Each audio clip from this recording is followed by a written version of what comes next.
నీరసం జ్వరంతో ఆసుపత్రిలో చేరిన భారత రాష్ట్ర సమితి చీఫ్ కేసీఆర్ కోలుకున్నారు. తనను పరామర్శించేందుకు వచ్చిన నేతలతో ఆసుపత్రిలోనే ప్రత్యేకంగా సమావేశమయ్యారు. రాజకీయ పరిణామాలపై మాట్లాడారు. ప్రజా సమస్యల గురించి చర్చించారు. యూరియా కొరత అంశం గురించి పార్టీ నేతల్ని అడిగి తెలుసుకున్నారు.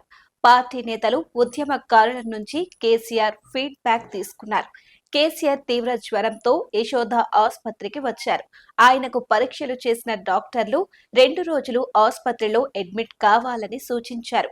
షుగర్ లెవెల్స్ ఎక్కువగా, సోడియం లెవెల్స్ తక్కువగా ఉన్నట్లుగా పరీక్షల్లో తేలడంతో వాటిని సాధారణ స్థాయికి తెచ్చే ట్రీట్మెంట్ ఇచ్చినట్లుగా మెడికల్ బులెటిన్ విడుదల చేశారు. ఉదయం కేటీఆర్ కూడా కేసీఆర్ ఆరోగ్యంపై ట్వీట్ చేశారు. సాధారణ చెకప్ కోసం ఆసుపత్రికి వెళ్లారని, 2 రోజులు ఆసుపత్రిలో ఉండమని డాక్టర్లు సూచించారని తెలిపారు.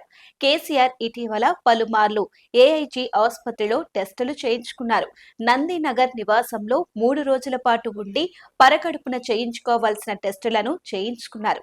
వయసు కారణంగా వచ్చిన కొన్ని సమస్యల కారణంగా ఇబ్బంది పడుతున్నట్లుగా బీఆర్ఎస్ వర్గాలు చెబుతున్నాయి.